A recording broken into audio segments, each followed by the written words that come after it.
Everyone, आज हम लोग इरिगेशन इंजीनियरिंग का पार्ट 2 देखेंगे। पार्ट 1 में हम लोग कवर किए थे what do mean by irrigation, why irrigation is required in India, what are the advantages of irrigation. फिर एक रिलेशनशिप देखे थे कि 1 क्यूमेक डे बराबर 8.64 हेक्टेयर मीटर निकल के आता है। ठीक है, आज हम लोग कवर करेंगे डिसएडवांटेजेज ऑफ इरिगेशन। तो बात करते हैं डिसएडवांटेजेज ऑफ इरिगेशन के बारे में कि इरिगेशन का क्या क्या डिसएडवांटेज है, उसका जानकारी लेते हैं। तो सबसे पहला जो इरिगेशन का डिसएडवांटेज क्या है कि मार्सी लैंड का फॉर्मेशन करता है। ठीक है, यहाँ पे जैसा लिखा हुआ है कि irrigation may lead to creation of wet climate condition. ठीक है, वेट क्लाइमेट कंडीशन निकाल के देता है, कोल्डर क्लाइमेट कंडीशन निकाल के देता है, जो कि क्या है कि मॉस्क्यूटो और माइक्रो ऑर्गेनिज्म के ब्रीडिंग के लिए, ठीक है, उसका ग्रोथ के लिए एक सफिशिएंट टेम्परेचर माना जाता है, जिससे क्या होगा कि हार्मफुल डिजीज काउच कर सकता है। ठीक है, वाटर बॉर्न डिजीज काउच कर सकता है मॉस्क्यूटो और माइक्रो ऑर्गेनिज्म। ठीक है, फिर हम लोग बात कर लेते हैं दूसरा डिसएडवांटेज। तो दूसरा डिसएडवांटेज क्या है कि irrigation may lead to the problem of water logging. Water logging का भी प्रॉब्लम निकाल के दे देगा इरिगेशन। ठीक है, वाटर लॉगिंग क्या है कि accumulation of water in a particular area. ठीक है, कि कोई भी एक पार्टिकुलर एरिया में जो एक्यूमुलेशन ऑफ वाटर निकल के आता है, जो जमावड़ा निकल के आता है, बहुत देर तक निकल के आता है।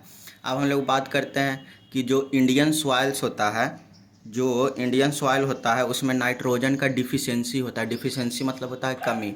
ठीक है, तो उसमें हम लोग फर्टिलाइज़र ऐड करते हैं, अमोनिया ऐड करते हैं।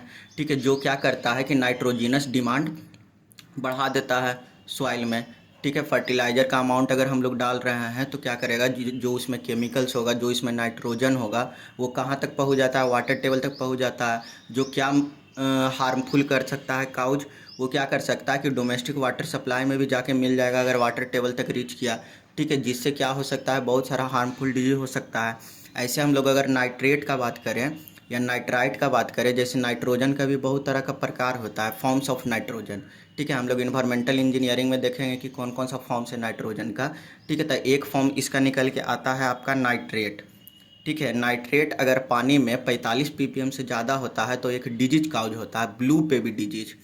ठीक है, जिसको हम लोग मेथाग्लोवेनिया भी बोलते हैं।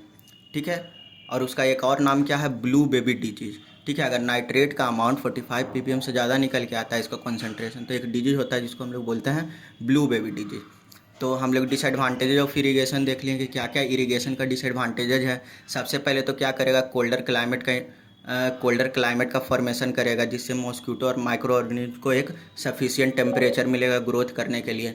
दूसरा क्या है, वाटर लॉगिंग का प्रॉब्लम कर सकता है। तीसरा क्या है, नाइट्रोजन डिमांड बढ़ा देगा, जो वाटर टेबल के साथ जाके मिल जाएगा, जो डोमेस्टिक वाटर सप्लाई आई के टाइम घरों में जाएगा, जिसमें क्या है कि नाइट्रोजन अमाउंट ज़्यादा होने के कारण जो नाइट्राइट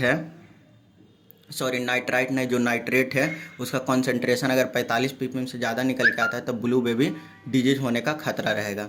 फिर बात करते हैं हम लोग टाइप्स ऑफ इरिगेशन। तो दो तरह का इरिगेशन होता है, एक सरफेस इरिगेशन, एक सब सरफेस इरिगेशन। ठीक है, irrigation is broadly classified into two category. First one is the surface irrigation and second one is the sub surface irrigation. Surface irrigation क्या होता है, जो सरफेस पे इरिगेशन कैरिड आउट किया जाए, मतलब कि जो ग्राउंड लेवल के ऊपर कैरिड किया जाए इरिगेशन, उसको क्या बोलते हैं, सरफेस इरिगेशन। ठीक है, सब सरफेस इरिगेशन नाम से पता चल रहा है कि सरफेस के नीचे जो इरिगेशन कैरिड आउट किया जाए। ठीक है, जो ग्राउंड लेवल है, जो ग्राउंड के नीचे जो इरिगेशन हम लोग कैरिड आउट करेंगे, उसको क्या बोलेंगे, सब सरफेस इरिगेशन।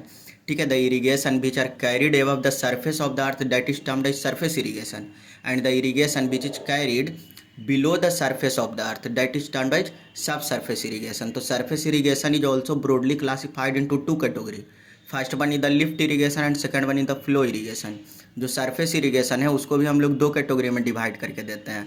सबसे पहले तो है एक लिफ्ट इरीगेशन, दूसरा क्या है, फ्लो इरीगेशन। सब surface irrigation is also categorised into two category, natural सब सरफेस इरीगेशन एंड आर्टिफिशियल सब सरफेस इरीगेशन। जो फ्लो इरीगेशन है, ठीक है, जैसे सरफेस इरिगेशन में दो तरह का इरिगेशन हो गया, एक लिफ्ट इरिगेशन, एक फ्लो इरिगेशन। तो flow irrigation is also categorised into two category. First one is the perennial irrigation and second one is the flood और इनअंडेशन इरिगेशन। जो पेरेनियल इरिगेशन है, इसको भी दो पार्ट में क्लासिफाइड करके दिया गया, एक डायरेक्ट इरिगेशन, एक स्टोरेज इरिगेशन। तो देखिए, आप पूरा टाइप्स ऑफ इरिगेशन यही जो चार्ट दिया है इससे भी समझ सकते हैं कि इरिगेशन क्या है। दो पार्ट में इसको क्लासिफाइड कर दिए ब्रॉडली, ठीक है, बड़े पैमाने पे एक सरफेस इरिगेशन, एक सब सरफेस इरिगेशन। सरफेस इरिगेशन वो होता है जो हम लोग ज़मीन के ऊपर कैरिड आउट करते हैं, ग्राउंड लेवल के ऊपर करते हैं, सरफेस ऑफ अर्थ के ऊपर करते हैं। ठीक है, सब सरफेस इरिगेशन वो इरिगेशन होता है जिसको हम लोग ग्राउंड लेवल के नीचे करते हैं, मतलब सरफेस ऑफ द अर्थ के नीचे कैरिड आउट करते हैं। सरफेस इरिगेशन दो तरह का होता है, एक लिफ्ट इरिगेशन, एक फ्लो इरिगेशन।